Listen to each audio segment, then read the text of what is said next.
Hey guys, good morning. Doing something a little different today. I'm off for a breakfast date. 16 years ago, I met a young woman on Match.com. We know how that online dating stuff works. So I made arrangements to meet her again today for breakfast here at the exact same restaurant we met at 16 years ago, providing I can actually park this vehicle, and I hope she shows up. Of course, I'm right here, and it was 17 years. You know it was 17 years.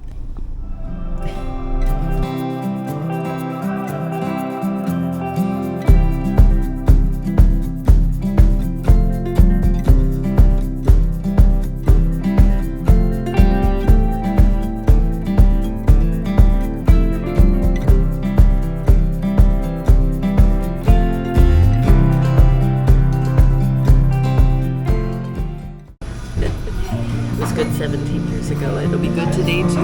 Yep. You got the same thing. You got 17 years ago. The Spanish, and I got the Spanish.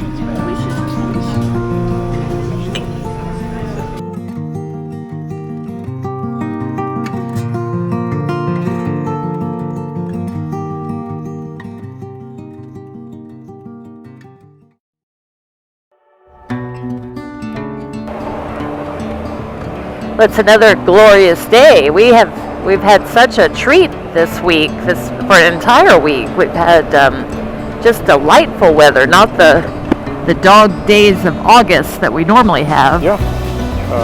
Hell's inferno. As a child, we would always vacation the last 2 weeks in August or the first weeks. Anyway, in the middle of August, and we didn't have air conditioning in the car, and it was torture. Yeah. And because it was always so hot. And here we are, I guess it's an El Nino or something. So I don't know, but whatever it is, I'm grateful. And the one morning we woke up and it was 59 degrees Fahrenheit. That was awesome. Yep. And the highs, I don't think they've gone beyond maybe 82, which is just great. So yeah, it just has given us such a lift. And today is a little warmer than it has been. It's in the low 80s. But it's in the 60s at nighttime. So that's really nice. And dry. Yeah. Humidity level is way down. Yeah. It's just nice that it's a good day to do something spontaneous. So we've had a weekend of indulgences with our daughter Katie and her boyfriend visiting. We had lots of yummy food and too much food. Things like that. So it's nice to just get some air. Yeah. We haven't had a chance to do this for a while. We have been busy around the house, getting caught up on a lot of things on my to-do list. So. Yeah, life tasks. Yeah, I mean, I'm glad that I feel like I'm getting caught up and making headway. Yeah. Time to start planning some future trips. We have some ideas in the works, don't we, dear? Yeah, I've got a couple of what is the expression? Coals in the fire, or pokers in the fire. Pokers in the fire. Yes. Yeah, looking forward to going to the Maggie Valley Spider Rally in October. Yeah. That's one thing. Yeah. And who knows what else we're going to do? My mom would always say, I had too many. It's irons in the fire. I had too many irons in the fire. That's what it is. It's irons. And because I was always up to something, and my neighbor, who was a World War II vet and a colorful person, loved him to death. But anyway, when she said that to my neighbor one day, he goes, he has too many irons in the fire. And he looked at me and said, keep them hot. Keep them hot. So that's a good life goal. I've been trying to keep them in the fire and keeping them hot. Yeah. Well, we did learn some things this week. Yeah. In the motorcycle enthusiast world. Several things. But yeah. Pray tell, what did you learn, Miriam? Well, I know you were really excited about the prospect of another Ewan McGregor and Charlie Boorman video series in the long way home. Yeah, long way home. Yeah. With the Ewan. Very little information that was given on it. It's the same production crew, David Alexanian and Russ Menken are the producers, and from what I can tell, they're riding classic motorcycles that have been restored, and they're doing a pretty good sizable trip. Not as big as Long Way Down, Long Way Around, and Long Way Up, but it's still going to be a nice series, I'm sure, because it's about motorcycle travel. Through Europe this time. Yeah, So. and if you all haven't availed yourself of the others, Long Way Round was the first one, Long Way Down was the second one, and then Long Way Up, which wasn't as popular because they were dealing with electric motorcycles. Harley Davidson hooked them up, but still travel, still adventure travel. Yeah, we learned a lot about electric motorcycles this week as we watched the Can-Am On-Road presentation on their new two-wheel electric motorcycle. That's right. And we received an invitation to participate in a Zoom, to watch the presentation in Zoom instead of going to Anaheim, California, where it was live and in person and on stage. So that was cool. Yeah. So and I didn't realize all the features, like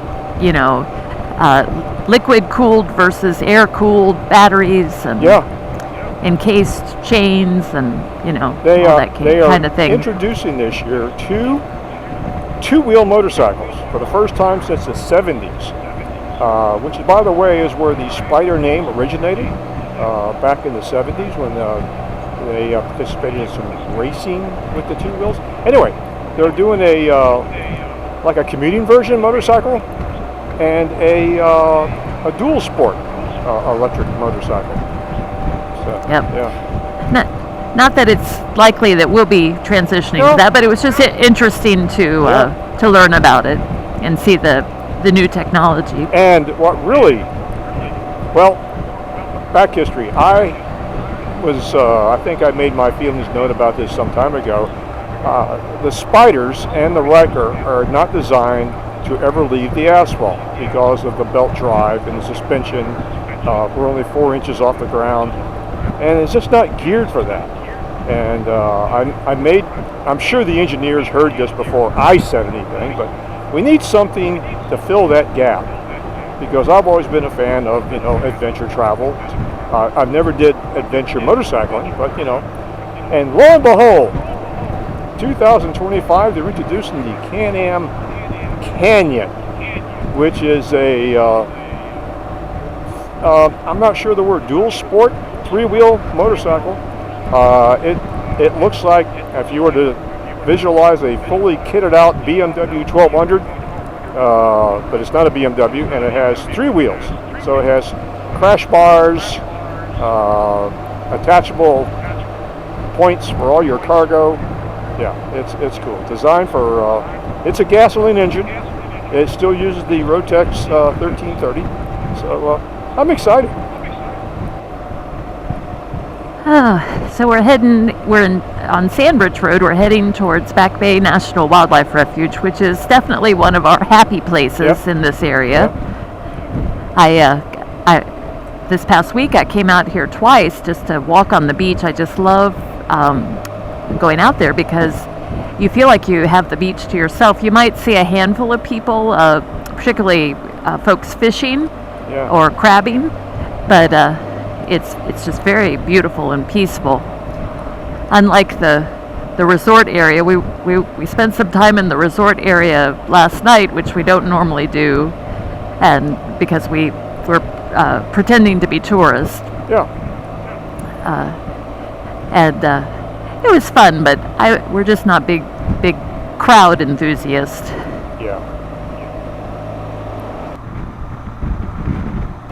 So for the past 3 years, we have been fortunate enough to be brand ambassadors for Can-Am On-Rip.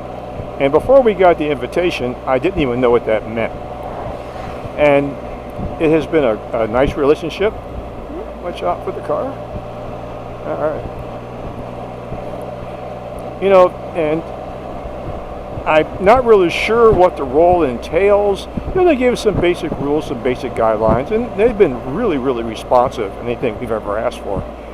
So what I want to do is ask you guys, the viewing audience, what information can we see if we can get from Can-Am On-Road to pass along to you guys to help inform you more about the product line, the brand, the accessories.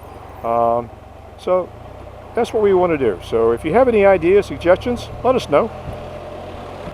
And before you suggest it, I am not going to reach out to Can-Am and ask for a free Canyon. No. That's more than I want to bite off. Might be fun though. It might be fun to get a chance to ride one in a test ride somewhere so I can kind of give you some feedback, but we'll see. If you enjoyed this video, give us a thumbs up. If you want to see more of our travel-related content, just check out the rest of our channel. And don't forget to subscribe. We don't know where we're going, we just want to get gone.